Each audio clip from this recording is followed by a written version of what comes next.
What's up, guys? So it's that time of month again where Rust is doing its big update. So we have our little weekly updates in between, and then after the month, always on the first Thursday of the beginning of the month, we've got the big update, and we've got swamps and a bunch of other stuff.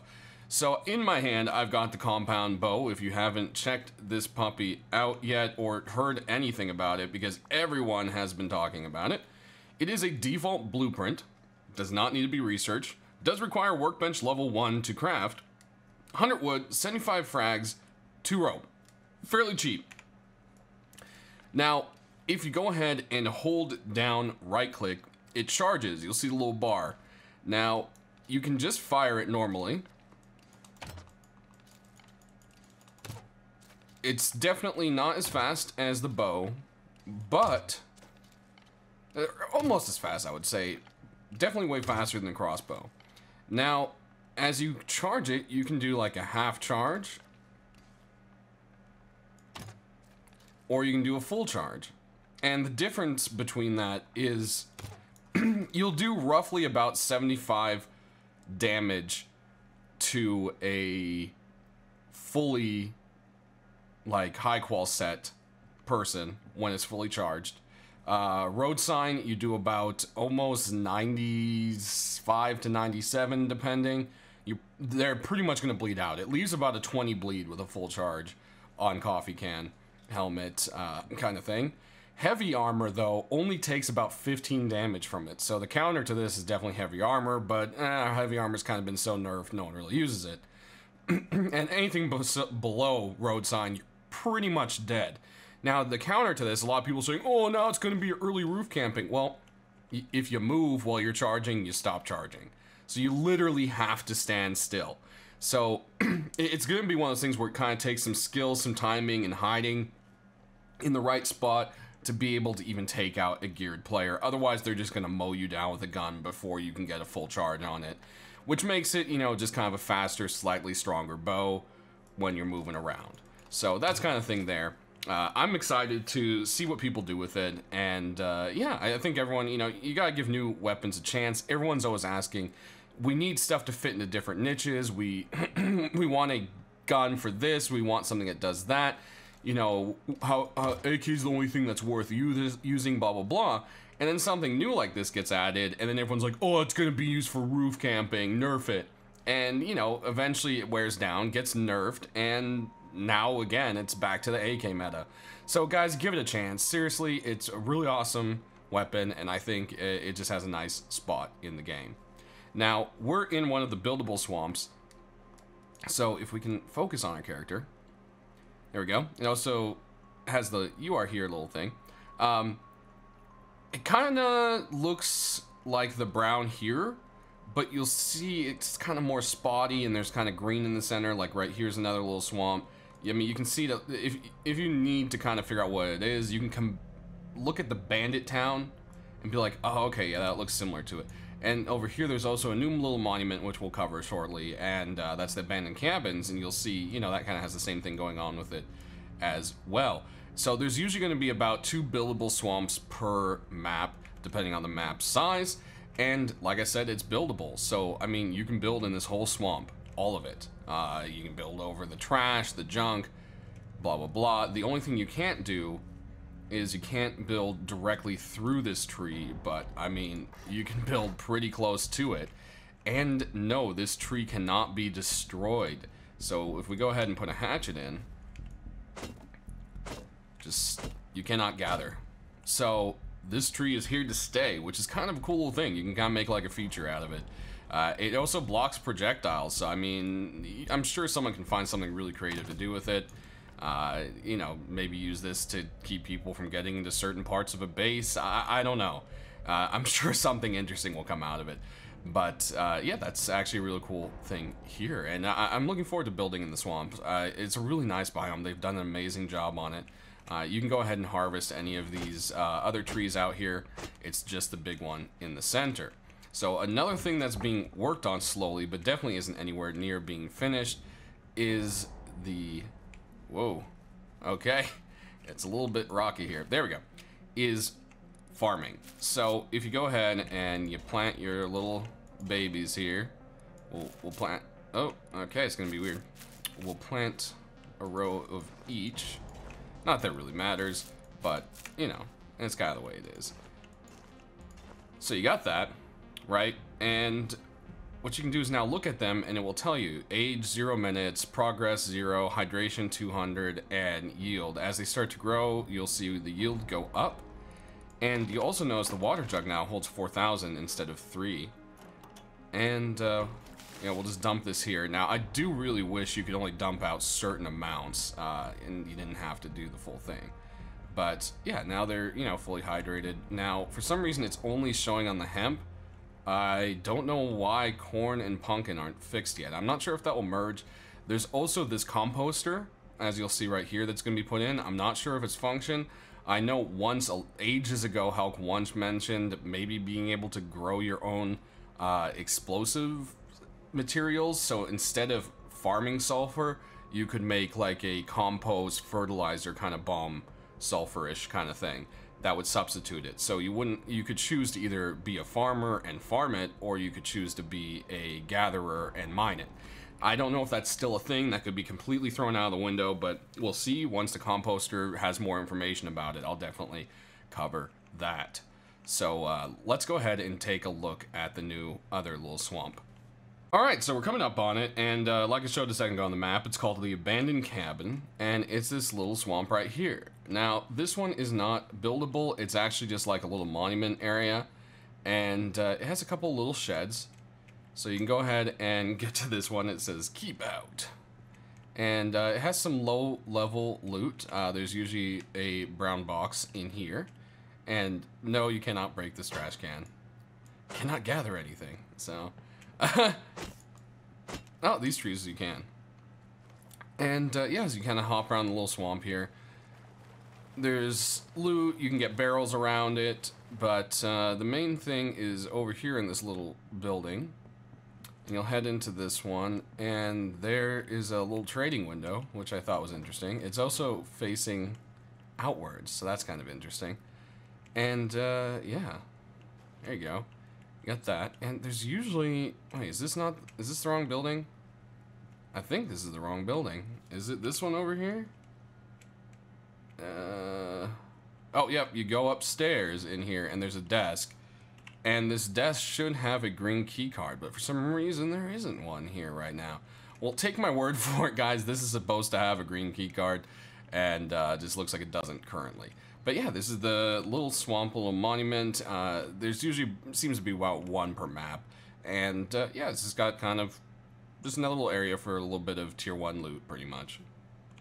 Alright, so for the biggest thing this month, guys, we've got the, whoa, what is that? That was weird.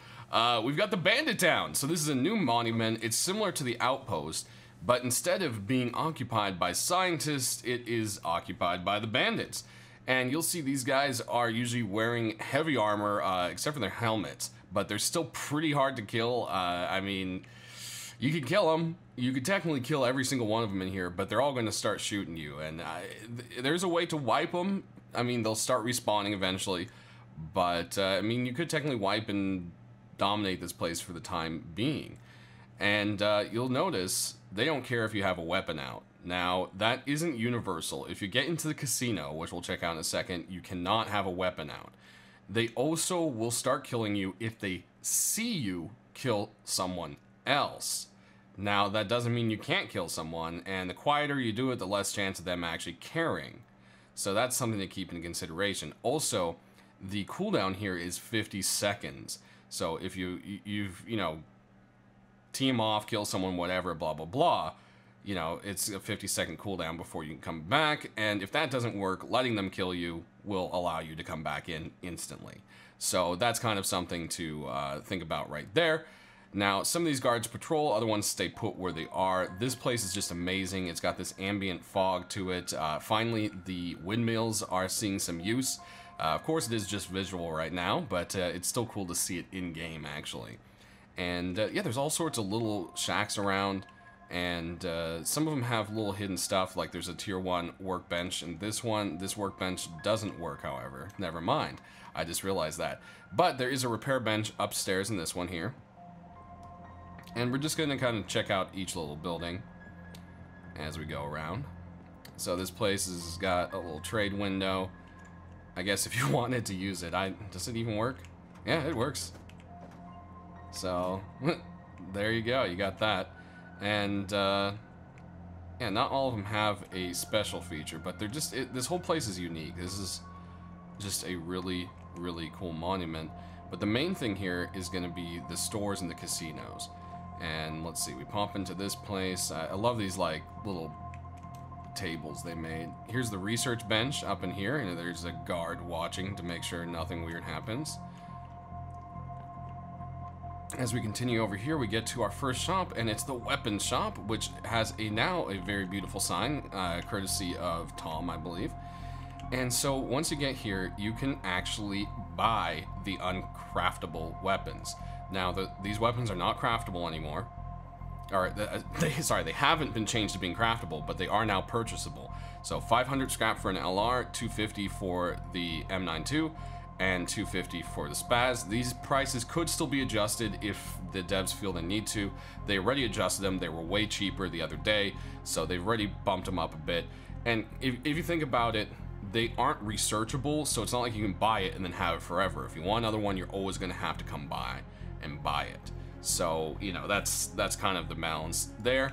It's definitely going to be interesting, but I'm glad to see some of those weapons will probably be a little more common for people who just don't have the chance to, you know, take down the Heli or Bradley kind of thing. So that's actually really cool. So once you go past the weapon shop over here, you've got the windmill. I'm sorry, I'm really excited about the windmills, guys. I'm sure that's not something that everyone's super excited about. The dredge over here is where the casino is, but we'll come back to that in a minute. So if you wander on over to this place here, this should be another shop, I believe. Yes, this is the scrap exchange. So if you need to get scrap, you can actually sell these items, and then they wave to us, to get some scrap. And you can't scrap key cards? Well, now you can sell them here at the Bandit Town to get some scrap. So these prices, again, were adjusted. And yeah, this is pretty much here. It's a nice way to get some scrap. It's a cool little idea. These are, you know, common items. I think it's a pretty neat idea there. Another thing to mention, key cards have been halved on their durability as well. They seem to be kind of too common and not used all that much, so I think that's why that change was made. So across over here, we've got the stuff store. I love that, stuff. What's up, person selling stuff? And you can buy lockers, tuna can lamps, some salvage shells, or drop box. And, oh, we're gonna fall in the water. Well, that's why you have no clip, right? And if we head on over this way, we've got the, oh my goodness, I cannot walk right now. We've got this last little shop here, which is the food market. And the trouts are not staying. That's being replaced, I believe, with tuna cans.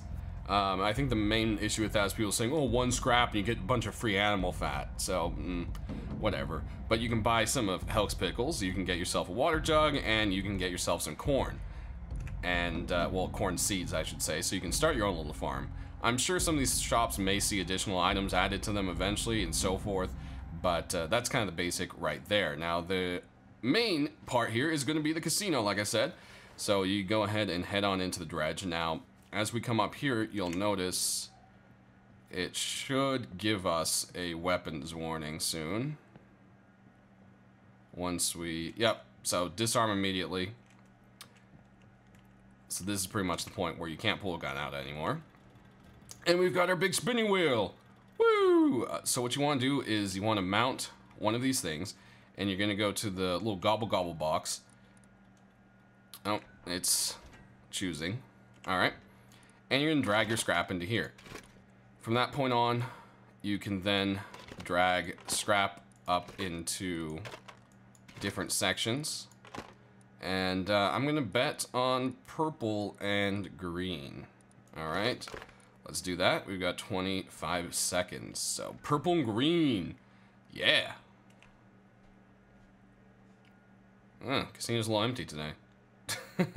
I can't wait to see how the people are going to be reacting with this, because this place is going to be, there's what, 1, 2, 3, 4, 5, 6 spots for betting. It's gonna be crazy in here. Even when I jumped onto the staging branch, it was already like screaming nakeds. So it's gonna be very interesting. All right, come on. Oh wait, what do we bet on? I don't even remember. Green or purple? Green or purple? Green or purple? Green, purple, green, purple, green. No. Oh no. Oh, we lost it all. But you get the idea there, guys. It's definitely a very fun little mechanic and something I love to see. Hopefully one day we'll have things like blackjack and poker or something else, and maybe some moonshine to go along with it. But as you can see, the Bandit Town has really been a labor of love from the team. They've done a really amazing job with it, and it's probably one of my favorite monuments now. Not only does it look amazing, have great visual effects, but it just really adds something to the game that I think is really awesome. So let's go ahead and check out a few of the other little changes that will be coming in this week. Alright, so next up, the sea has seen some love with this update.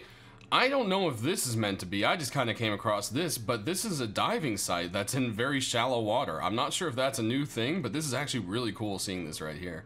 And I felt like I had to show it. So I think that was just like a random proc gen kind of thing, but definitely really cool. So what do I mean by the sea has seen a little more life? Well, the RHIB has finally been added. So like the rowboat, it will currently spawn around. It's not going to be on a shore like the rowboats. It's usually kind of out in the water like this. And I've noticed it's only in the sea. I haven't seen him in the lakes or anything like that. And yeah, so this guy's going to be sitting out here. And let's go ahead and give ourselves a little bit of fuel. Let's see. There we go. So once you get out to one of these guys, you go ahead and, whoops, can mount it. Once you've mounted it, fuel storage is right in front of you. You can drag some fuel into there, and to start it, it's a little bit wonky sometimes, but you kind of want to look over into this weird seat over here. Ooh, that sounds nice. And as you can see, this thing is really fast. Now, it's gotten some animation updates that aren't live right now, like the wheel turns as you do and so forth. So it's definitely still getting some work done on it. I'm not sure if that'll make it into this patch or not, and eventually this is going to be an event. So probably next month's wipe, you'll see this being patrolling, well, this patrolling around the sea with scientists on it, and that will be the way to get it. They'll no longer spawn just randomly. You'll have to take out the scientists to get it, and that's most likely what's going on for that. But for this month, they got in, and it's functional, and they're letting us play around with it. So enjoy it while you can get it for free, more or less, for this current wipe. So that's actually a really cool thing right there. It's pretty fast, seats 6, has 1000 HP, and there is a storage chest up front, so you can walk around up here, and it's a little bit weird and shaky. I just mounted the spot, and oh, it threw us back here again. So yeah, this is something that I believe is also fixed. I saw in patch notes, but yeah, there is a chest right here. You can eventually access it when it stops being weird. But the other thing I wanted to show you is the undersea has some life to it now. And no, unfortunately, guys, that doesn't mean sharks. But once you get down here, you can see it's got all sorts of kelp and plants and everything going on. It actually looks like the ocean. It doesn't have, you know, bushes from the surface anymore as placeholders. And I think it just looks really great. It's a great step forward in making the ocean unique, and I can't wait to see what else gets done with it. So guys, that pretty much knocks out the major changes put into the game this week. You'll notice the compass has changed a little bit. It just looks a little bit nicer, a little more optimized. They've been doing some optimizations and fixes throughout the game, which you can see in the patch notes. And there's been a lot of issues with Mac users. They're working on some things like that. The patch notes say hopeful fix for Mac, so I'm not sure if they nailed it completely. Hopefully that makes things a little bit better for people running on Macs. And I just have to say, oh my goodness, how dare you? A Macintosh with video games? No, I'm kidding. It's a joke. I actually used to have a Mac computer before I got into PCs. But yeah, so that's kind of a cool thing right there. They've fixed a few exploits with the refrigerator and a few other things like that. Another thing for content creators such as myself, especially streamers, the streamer mode has been updated. Beforehand, when you used to use the streamer mode, it would not change up the names down in your team. But if you look there in the bottom, I am now Raymond. And now if I set this to false, I go back to Ray. So I don't know if it actually did that on purpose with the Ray and Raymond thing. That's a little bit weird, but it's probably just a coincidence. So that's a nice little change right there of something that got fixed up. There's a bunch of other little tiny things that are kind of worth looking at. The ESP for team members, if you didn't see that, that's pretty much, you know, where you could see anyone's dot through anything. Dots will now be blocked if they're standing in front of something. So, you know, if your teammate's behind a tree, you won't see their dot. It's only if they're in your clear view, which I think balances that a lot more. Also, your team members' names will show up on the map, which is a nice thing. And that's pretty good. I mean, it's, you know, you're like, oh, which dot, and then boom, you get shot in the head. And it's like, oh, well, I guess that's the end of that. So that's not always a great thing. And then in additional, Happus Island, the map, is now seeing puzzles. Alistair has gotten a few done on there, so that's worth checking out if you play on Happus. I believe military tunnels site be the refinery area, the water well, and loading dock, I believe, all have puzzles now, which is good. And on the subject of puzzles, I know a lot of servers were having problems with it, and just it wouldn't reset, and they're having that. That should be all fixed. The jackhammer bug should be fixed, and I believe also skins shouldn't be invisible anymore. I believe they tackled that one down, so hopefully we'll have to see as the new skins are added. So be sure to actually check out my skin video as well. That should be out shortly after or before this, depending on how things go. But that's pretty much the majority of it. We'll end with talking about a cool little thing that's also being worked on. Besides the RHIB event, the ocean will also be seeing a cargo ship event. So a cargo ship will come close to shore, and you can then go out to it, probably on your RHIB or rowboat, and mount that and take out the scientists and people aboard it and claim some awesome loot. So that's going to be a new event. I'm really excited for that. That is one of the big things that the team is now working on. So hopefully we can see some stuff of that as the month progresses. And who knows, it might make it into next month's update, but I doubt it. But we'll just have to see. Sometimes the team just pulls off amazing feats like this update. And yeah, that's going to be it. So that covers it, guys. Thanks for watching. Tune in for the skin video, like I said, which should be out shortly. And we will see you next time. We've got some more information in Rust. Have a good time and have a good wipe. Enjoy your weekend, guys.